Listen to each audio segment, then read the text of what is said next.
സത്യസന്ധമായിട്ട് പറയണം, ഇതിൽ ഏത് നാട്ടിലാണ് നിങ്ങൾ ജീവിക്കാൻ ആഗ്രഹിക്കുക, അല്ലെങ്കിൽ ഒന്ന് പോയി കാണാൻ ആഗ്രഹിക്കുക?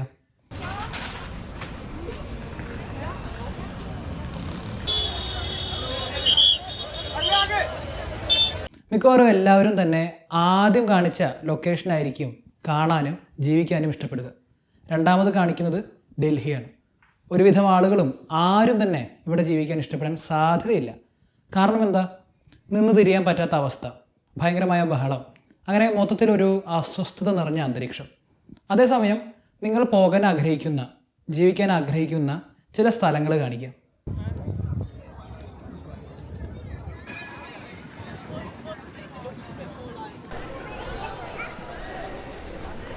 ഇവിടെയൊക്കെ പൊതുവായിട്ടുള്ള ഘടകങ്ങൾ എന്തൊക്കെയാണ്? വലിയ ബഹളമൊന്നുമില്ല, സുഖമായിട്ട് നടക്കാം, വൃത്തിയുണ്ട്, ഭംഗിയുണ്ട്, നിങ്ങളെ വണ്ടിയിടിക്കും എന്ന പേടിയില്ല. മൊത്തത്തിൽ ഒരു പീസ്ഫുള്ളായ അന്തരീക്ഷം. ഇന്ത്യയിലെ ഒട്ടുമിക്ക ടൂറിസ്റ്റ് സ്ഥലങ്ങളുടെയും അവസ്ഥ ഒറ്റ വാക്കിൽ പറഞ്ഞാൽ കൺജഷനാണ്. നമുക്ക് വലിയ തോതിൽ ക്ലോസ്ട്രോഫോബിയ തോന്നിക്കുന്ന വിധത്തിലാണ് ഒട്ടുമിക്ക ടൂറിസ്റ്റ് പ്ലേസുകളും നഗരങ്ങളും ഉള്ളത്. എന്നാൽ നമുക്ക് വളരെ ബ്യൂട്ടിഫുൾ ആയിട്ടുള്ള ലൊക്കേഷൻസ് ഉണ്ട്. പച്ചപ്പ് നിറഞ്ഞ വയലുകളും മഞ്ഞ് പുതച്ചു കിടക്കുന്ന സ്ഥലങ്ങളും വിശാലമായ മരുഭൂമിയും മനോഹരമായ ബീച്ചുകളുള്ള ദ്വീപുകളും ഒക്കെയുണ്ട്. ചരിത്രപ്രധാനമായ നിർമ്മിതികളുണ്ട്, കൊട്ടാരങ്ങളുണ്ട്.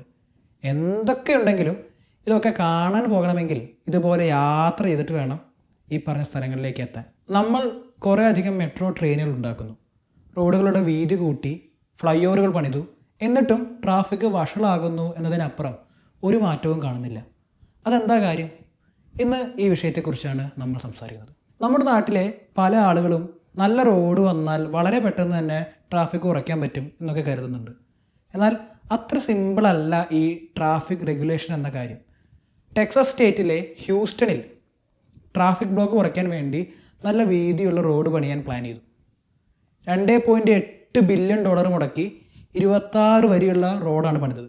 2008 പണി തുടങ്ങി 2011 പണി അവസാനിച്ചത്. ലോകത്തിലെ തന്നെ ഏറ്റവും വീതി കൂടിയ റോഡ്. സ്വാഭാവികമായിട്ടും ഇത്രയും വീതിയുള്ള റോഡിൽ ഒരിക്കലും ട്രാഫിക് ഉണ്ടാവേണ്ടതല്ലോ. അങ്ങനെയല്ല സംഭവിച്ചത്. 2014 ആകുമ്പോഴേക്കും ട്രാഫിക് കുറഞ്ഞില്ല എന്ന് മാത്രമല്ല, പകൽ സമയത്ത് 30% ട്രാഫിക് കൂടി, വൈകിട്ട് 55%. ഇതിനെയാണ് ഇൻഡ്യൂസ്ഡ് ഡിമാൻഡ് എന്ന് പറയുന്നത്. റോഡിൻ്റെ വീതി കൂടുന്തോറും കൂടുതൽ വാഹനങ്ങൾ ആളുകൾ റോഡിൽ ഇറക്കാൻ തുടങ്ങും. വണ്ടി ഇല്ലാതെ ഇരുന്ന ആളുകൾ പോലും പുതിയ വണ്ടി വാങ്ങും. ഇങ്ങനെ റോഡ് പഴയപടിയാകും. 25-26 സാമ്പത്തിക വർഷത്തിൽ കേരളത്തിൽ രജിസ്റ്റർ ചെയ്തത് ഏകദേശം 9.5 ലക്ഷം വാഹനങ്ങളാണ്. മൊത്തത്തിൽ കേരളത്തിൽ നിന്ന് മാത്രമായി 1.92 ലക്ഷം വാഹനങ്ങൾ ഉണ്ട്. നമ്മുടെ നാട്ടിൽ പകുതിയിൽ കൂടുതൽ ജനങ്ങൾക്ക് സ്വന്തമായി വണ്ടിയുണ്ട്. ഇന്ത്യയിലെ തന്നെ ഏറ്റവും കൂടുതൽ വണ്ടികളുള്ള നാടുകളിൽ ഒന്നാണ് കേരളം. ഇപ്പോൾ തന്നെ പല വീടുകളിലും ബൈക്കും കാറും ഉൾപ്പെടെ 4-5 വാഹനങ്ങളുണ്ട്. ഓരോരുത്തർക്കും ഓരോ വണ്ടി എന്ന രീതിയിലാണ് പോകുന്നത്. കേരളം ജനസാന്ദ്രത കൂടിയ നാടായതിനാൽ തന്നെ ഒരളവിൽ കൂടുതൽ റോഡിൻ്റെ നീളം വർദ്ധിപ്പിക്കുക അസാധ്യമായ കാര്യമാണ്. ഇപ്പോൾ തന്നെ റോഡിന് വേണ്ടി മാത്രം സ്ഥലമെടുക്കുന്നതിൽ വലിയ തുകകളാണ് രാജ്യം മുടക്കുന്നത്. അതിൽ തന്നെ ഏറ്റവും പണം ചെലവഴിച്ച നാടാണ് നമ്മുടെ കേരളം. നാഷണൽ ഹൈവേ 66 വേണ്ടി 25% സ്ഥലം ഏറ്റെടുത്തതിൽ തന്നെ 5580 കോടി രൂപയാണ് ചെലവഴിച്ചത്. ലളിതമായി ചിന്തിക്കുക, ഒരു ബസ്സിൽ ചുരുങ്ങിയത് 60-80 ആളുകൾക്ക് യാത്ര ചെയ്യാൻ പറ്റും. ഒരു കാറിൽ പരമാവധി 5-6 ആളുകൾക്ക് മാത്രമേ യാത്ര ചെയ്യാൻ പറ്റുള്ളൂ. അതായത് 80 ആളുകൾക്ക് യാത്ര ചെയ്യാനായി ചുരുങ്ങിയത് 16 കാറുകളെങ്കിലും വേണം. അത്രയും കാറുകൾ ഒരു വരിയായി നിർത്തിക്കഴിഞ്ഞാൽ ചുരുങ്ങിയത് ഒരു 1/4 കിലോമീറ്ററെങ്കിലും ദൂരം വരും. ഇത്രയും വാഹനങ്ങൾ ഒരു റോഡിൽ ഇറങ്ങുമ്പോൾ സ്വാഭാവികമാണ് റോഡിൽ ട്രാഫിക് കൂടും. അപ്പോൾ എന്താ വേണ്ടേ? കുറേ ബസ്സും ട്രെയിനും കൂട്ടിയാൽ മതിയോ? 2020 ലക്സംബർഗ് എന്ന രാജ്യത്തെ എല്ലാ പബ്ലിക് ട്രാൻസ്പോർട്ടും ഫ്രീ ആക്കി. ബസ്, ട്രെയിൻ, ട്രാം എല്ലാം ഫ്രീ. എന്നിട്ടും ട്രാഫിക് ബ്ലോക്കിന് ഒരു കുറവും സംഭവിച്ചില്ല. എന്താ കാരണം? ഒന്ന്, ഓൾറെഡി കാറിൽ യാത്ര ചെയ്ത് ശീലിച്ച ഒരാൾക്ക് അത്ര എളുപ്പത്തിൽ പബ്ലിക് ട്രാൻസ്പോർട്ടിലേക്ക് മാറാൻ പറ്റില്ല. കാറ് തരുന്ന കുറേ എക്സ്ട്രാ സൗകര്യങ്ങളുണ്ട്, പ്രൈവസി, ഫ്രീഡം, ഇതൊക്കെയാണ് പൊതുവേ പറയാറുള്ള കാരണങ്ങൾ. പക്ഷേ ലാസ്റ്റ് മൈൽ കണക്ടിവിറ്റിയാണ് ഇതിൽ ഏറ്റവും പ്രധാന കാരണം. അതായത് നമുക്കിപ്പോൾ കൊച്ചി മെട്രോ ഉണ്ട്, പക്ഷേ മെട്രോയിൽ നിന്നും ഫോർട്ട് കൊച്ചിയിൽ ഇറങ്ങാൻ പറ്റില്ല. MG റോട്ടിലോ മഹാരാജാസിലോ ഇറങ്ങണം. അവിടെ നിന്ന് നടന്നോ ഓട്ടോ പിടിച്ചോ വേണം ഹൈക്കോർട്ട് വാട്ടർ മെട്രോ സ്റ്റേഷനിൽ എത്തണം. അവിടുന്ന് വാട്ടർ മെട്രോ കിട്ടും. ഇങ്ങനെ മെട്രോയിൽ നിന്ന് ഇറങ്ങിയാൽ തന്നെ വീണ്ടും കുറച്ച് നടക്കണം, അല്ലെങ്കിൽ ഓട്ടോ പിടിക്കണം എന്ന് കാണുമ്പോൾ തന്നെ ബൈക്കിലോ കാറിലോ കുറച്ച് നേരം ബ്ലോക്കിൽ കിടന്നാലും കുഴപ്പമില്ല എന്ന് വയ്ക്കും ചില ആളുകൾ. ഈ പ്രശ്നത്തെയാണ് ലാസ്റ്റ് മൈൽ കണക്ടിവിറ്റി എന്ന് പറയുന്നത്. പൈസ ലാഭിക്കാൻ വേണ്ടി 20 രൂപ കൊടുത്ത് ബസ് ഇറങ്ങിയാലും പിന്നെയുള്ള ദൂരവും ഓട്ടോ പിടിക്കണം. അപ്പോൾ ചിലപ്പോൾ 60 രൂപയൊക്കെ കൊടുക്കേണ്ടി വരും. അത് വെച്ച് നോക്കുമ്പോൾ കാറിലും ബൈക്കിലും പോകുന്നതായിരിക്കും ലാഭം. നാളിതുവരെ നമ്മുടെ നാട്ടിൽ ഈ ലാസ്റ്റ് മൈൽ കണക്ടിവിറ്റി സോൾവ് ചെയ്തിരുന്നത് ഓട്ടോറിക്ഷകളാണ്. മറ്റു വികസിത നാടുകളിൽ ഇത് പരിഹരിക്കുന്നത് ട്രാമുകൾ വഴിയാണ്. ഒരു നഗരത്തെ ചുറ്റിക്കാണാൻ ഏറ്റവും മികച്ച മാർഗമാണ് ട്രാം. പക്ഷേ ട്രാം വളരെ പതുക്കെ പോകുന്ന വാഹനമാണ്. റോഡിന് നടുക്കിലൂടെയാണ് പോവുക. നമ്മുടെ നാട്ടിൽ അത് പ്രായോഗികമാണോ? അപ്പോൾ എന്ത് ചെയ്യണം? സ്വന്തമായിട്ട് വണ്ടിയുള്ള ആളുകളെ വണ്ടി എടുക്കുന്നതിൽ നിന്നും നിയന്ത്രിക്കുക. ഇത് എവിടെയും കേൾക്കാത്ത ഐഡിയ ഒന്നുമല്ല. ആദ്യമായിട്ട് വാഹനങ്ങളെ നിയന്ത്രിക്കാനായി പദ്ധതി കൊണ്ടുവന്നത് സിംഗപ്പൂരാണ്. ഇലക്ട്രോണിക് റോഡ് പ്രൈസിംഗ് എന്നാണ് അതിനെ പറയുന്നത്. അതായത് ഏറ്റവും തിരക്കുള്ള സമയത്ത് സ്വന്തം വണ്ടിയായിട്ട് വരുന്ന ആൾക്ക് ഫൈൻ അടിപ്പിക്കുന്നു, ഒരുതരം ടോള് പോലെ. പീക്ക് ടൈമിൽ വണ്ടിയായിട്ട് വരുന്ന ആളുകൾക്ക് ഈ ക്യാമറ വെച്ച് ഫൈൻ അടിക്കും. അതുകൊണ്ട് എന്തുണ്ടായി? ഈ രാജ്യത്ത് വലിയ ട്രാഫിക് ബ്ലോക്കും ഒന്നുമില്ല. പിന്നെ ഈ സിംഗപ്പൂരിൽ ഏറ്റവും കൂടുതൽ കാറുകൾ രജിസ്റ്റർ ചെയ്ത വർഷം 1975 കഴിഞ്ഞ 50 വർഷം മുന്നേ. ഇത് സക്സസ്ഫുൾ ആണ് എന്ന് കണ്ട് പല രാജ്യത്തെ നഗരങ്ങളും ഇതേ പദ്ധതി ഇംപ്ലിമെൻ്റ് ചെയ്തിട്ടുണ്ട്. 2003 ലണ്ടൻ, 2006 സ്വീഡനിലെ സ്റ്റോക്ക്ഹോം, 2012 ഇറ്റലിയിലെ മിലാൻ, അവസാനമായി 2025 US ന്യൂയോർക്ക്. ഇവിടെയെല്ലാം ഈ പദ്ധതി ഇംപ്ലിമെൻ്റ് ചെയ്ത ശേഷം ട്രാഫിക്കിൽ വലിയ കുറവുണ്ടായിട്ടുണ്ട്. പൊതുവെ ഇപ്പോൾ പല രാജ്യങ്ങളിലെ നഗരങ്ങളും ചെയ്തു വരുന്ന ആശയമാണ് കാർ ഫ്രീ. അതായത് നഗരങ്ങളിൽ കാറുകളെ വലിയ തോതിൽ നിയന്ത്രിക്കുക. ഇതിൽ ഏറ്റവും മികച്ച ഉദാഹരണം സ്പെയിനിലെ പോൺട്രവേദ്ര എന്ന ടൗൺ. 1999 തൊട്ട് ടൗണിൽ നിന്നും കാറുകളെ നിയന്ത്രിക്കാൻ തുടങ്ങി. ആദ്യം പാർക്കിംഗ് സ്പേസ് റെഗുലേറ്റ് ചെയ്തു, എന്നിട്ട് അണ്ടർഗ്രൗണ്ടിലായിട്ട് പാർക്കിംഗ് സ്പേസ് കൊടുത്തു. പിന്നെ പല ഏരിയകളും പെഡസ്ട്രിയൻ ഏരിയ ആക്കി മാറ്റി.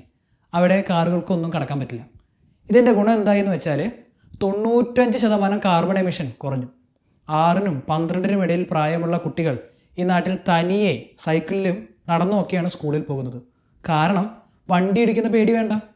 കഴിഞ്ഞ 15 വർഷമായിട്ട് ഈ നഗരത്തിൽ നിന്നും ഒരാൾ പോലും വാഹന അപകടത്തിലൂടെ മരിച്ചതായിട്ട് റിപ്പോർട്ട് ചെയ്തിട്ടില്ല. ഇതുപോലെ മറ്റൊരു സ്ഥലമാണ് നോർവേയിലെ ഓസ്ലോ. ഈ നാട്ടിൽ 2017 മുതൽ കാർ ഫ്രീ ആക്കാൻ ശ്രമിച്ചുകൊണ്ടിരിക്കുകയാണ്. പലയിടത്തു നിന്നും കാറുകൾക്കുള്ള പാർക്കിംഗ് സ്പേസ് എടുത്തു മാറ്റി. അവിടെ ചെറിയ പൂച്ചട്ടികളും കസേരകളും കൊണ്ടിട്ടു. 700 പാർക്കിംഗ് സ്പേസ് ഒക്കെയാണ് എടുത്തു മാറ്റിയത്. ഇങ്ങനെ പല നാടുകളിലും ഇതേപോലെ കാർ ഫ്രീ ആക്കാൻ ശ്രമിച്ചുകൊണ്ടിരിക്കുകയാണ്. ഇവിടുത്തെ ഒക്കെ ശബ്ദമലിനീകരണം നിയന്ത്രിക്കാൻ പറ്റി, ശുദ്ധവായു കിട്ടി തുടങ്ങി, പേടിയില്ലാതെ നടക്കാൻ പറ്റി തുടങ്ങി. ഇങ്ങനെ എല്ലാം കൊണ്ടും ജനജീവിതം മെച്ചപ്പെട്ടു. ഇതൊക്കെ ജനസാന്ദ്രത കുറഞ്ഞ നാടുകളാണ്. നമ്മുടെ നാട്ടിൽ ഇതൊന്നും പറ്റില്ല എന്ന് ദയവ് ചെയ്ത് പറയരുത്. ലോകത്തിലെ ഏറ്റവും ജനസാന്ദ്രത കൂടിയ നഗരമാണ് ടോക്കിയോ. ഇവിടെ അധികം കാറുകളൊന്നും കാണാൻ പറ്റില്ല. മനുഷ്യർക്ക് കുറച്ചുകൂടി സ്വതന്ത്രമായി നടക്കാം. എന്തുകൊണ്ടാണ്? ആളുകൾ പ്രധാനമായും ആശ്രയിക്കുന്നത് ട്രെയിനുകളെയാണ്, കാറുകളെയോ ബൈക്കുകളെയോ അല്ല. നിങ്ങളൊരു വണ്ടി വാങ്ങിക്കുന്നത് നിങ്ങളുടെ യഥാർത്ഥമായ ഇഷ്ടം കൊണ്ട് മാത്രമല്ല, നിങ്ങളുടെ നിവൃത്തികേട് കൂടിയാണ്.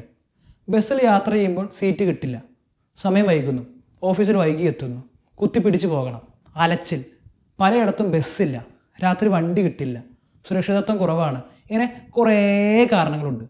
ഇതിനെല്ലാം പരിഹാരമായിട്ടാണ് നമ്മൾ വണ്ടി വാങ്ങുന്നത്. അതായത് ബേസിക്കലി നിങ്ങൾക്ക് ഫ്രീ ആയി കിട്ടേണ്ട പല സാധനങ്ങളും കിട്ടാത്തത് കൊണ്ടാണ് നമ്മളുടെ കയ്യിലുള്ള പണം മുടക്കി അതും സ്വയം വാങ്ങി വയ്ക്കുന്നത്. ചൂട് കൂടുന്നു, പകരം AC വാങ്ങി വയ്ക്കുന്നു. നല്ല വെള്ളം കിട്ടാനില്ല, അതുകൊണ്ട് പ്യൂരിഫയർ വാങ്ങി വയ്ക്കുന്നു. ചൂട് കൂടുന്നതിന് കാരണം എന്താ? ആഗോളതാപനം. ആഗോളതാപനത്തിന് കാരണം carbon emission. AC carbon emission കൂട്ടും, അപ്പോൾ ചൂട് കൂടും. അതുകൊണ്ട് കൂടുതൽ പവർഫുള്ളായിട്ടുള്ള എണ്ണത്തിൽ കൂടുതലുള്ള AC വാങ്ങി വയ്ക്കണം. അങ്ങനെ LSI ലൂപ്പിൽ കാര്യങ്ങൾ പോയിക്കൊണ്ടേയിരിക്കും. ഓരോ പ്രശ്നങ്ങൾക്കും ഇതുപോലെ നമ്മൾ പണം മുടക്കിയാണ് പരിഹാരം കാണുന്നത്. ഇങ്ങനെ ചെയ്താണ് കിട്ടുന്ന ശമ്പളത്തിൽ ഒന്നും മിച്ചം വയ്ക്കാൻ പറ്റാത്തത്. എന്നിട്ടും നമ്മൾ അതിനെ വിളിക്കും പുരോഗമനമെന്ന്. മനുഷ്യൻ്റെ ഏറ്റവും അടിസ്ഥാനപരമായ ആവശ്യങ്ങളിൽ ഒന്നാണ് സഞ്ചാര സ്വാതന്ത്ര്യം. സത്യസന്ധമായിട്ട് പറയൂ, ഈ റോഡ് മുറിച്ച് കടക്കാനായി മണിക്കൂറുകളോളം ഓരോ വണ്ടിയും കടന്നു പോകുന്നത്, കാത്തു നിൽക്കുന്നത് യഥാർത്ഥ സഞ്ചാര സ്വാതന്ത്ര്യമാണോ? മുൻവിധികളെ മാറ്റി നിർത്തി ചിന്തിക്കുക. ഈ കണ്ട റോഡുകളും പാലങ്ങളും സൗകര്യങ്ങളും എല്ലാം പണിതിരിക്കുന്നത് മനുഷ്യർക്ക് യാത്ര ചെയ്യാനോ അതോ മനുഷ്യൻ നിർമ്മിച്ച യന്ത്രങ്ങൾക്ക് യാത്ര ചെയ്യാനോ? ഈ പറഞ്ഞതിനർത്ഥം നാളെ മുതൽ എല്ലാവരും ബസ്സിൽ പോയാൽ മതി, ആർക്കും കാറും ബൈക്കും ഒന്നും വേണ്ട എന്നല്ല. നാഷണൽ ഹൈവേ പണിയുന്നത് ഒക്കെ മോശമാണെന്നും പറഞ്ഞിട്ടില്ല. കാർ ഫ്രീ ആശയങ്ങൾ നടപ്പിലാക്കിയ രാജ്യത്ത് പോലും കാറുകൾ വാങ്ങുന്നവരുടെ എണ്ണം വളരെ കൂടുതൽ തന്നെയാണ്. പക്ഷേ അതൊക്കെ ഒരു നാടിനെ ഉപദ്രവിക്കാതെ കൊണ്ടു നടക്കാൻ പറ്റുന്നതിലാണ് കാര്യം. അതിന് ഏറ്റവും മികച്ച പൊതുഗതാഗതം ആവശ്യമാണ്. ഇവിടെ വരുന്ന 99% ടൂറിസ്റ്റുകളും സ്വന്തം വണ്ടിയായിട്ടല്ല വരുന്നത്.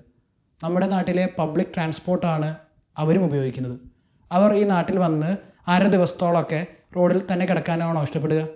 ഇനി നിങ്ങൾക്ക് ശരിക്കും വണ്ടി ഓടിക്കാൻ ഇഷ്ടമാണ് എന്ന് തന്നെ കരുതുക. ഇതുപോലെ വളരെ റഷായിട്ടുള്ള റോഡിലൂടെ വണ്ടി ഓടിക്കാനാണോ ഇഷ്ടപ്പെടുക? അതോ ഇതുപോലെ ഫ്രീ ആയിട്ടുള്ള റോഡിലാണോ? നമ്മുടെ ഓരോ നഗരങ്ങളിലും എടുത്തു കേൾക്കുന്ന ശബ്ദം ഒന്നും തന്നെയും മനുഷ്യരുടെ ശബ്ദമല്ല, വാഹനങ്ങളുടെ ശബ്ദമാണ്. ഗ്രാമം നിശബ്ദവും നഗരം ബഹളം നിറഞ്ഞതുമാകുന്നതിന് കാരണം വാഹനങ്ങളുടെ എണ്ണമാണ്. മറ്റുള്ള രാജ്യങ്ങളിലെല്ലാം നമ്മുടെ നാടിനെ പറ്റിയുള്ള അഭിപ്രായം മുഷിഞ്ഞ, തിരക്ക് പിടിച്ച, അഴുക്ക് നിറഞ്ഞ ഇടങ്ങളെന്നാണ്. അത് മാറണം എന്ന് സത്യസന്ധമായിട്ട് നിങ്ങൾക്ക് ആഗ്രഹമുണ്ടോ?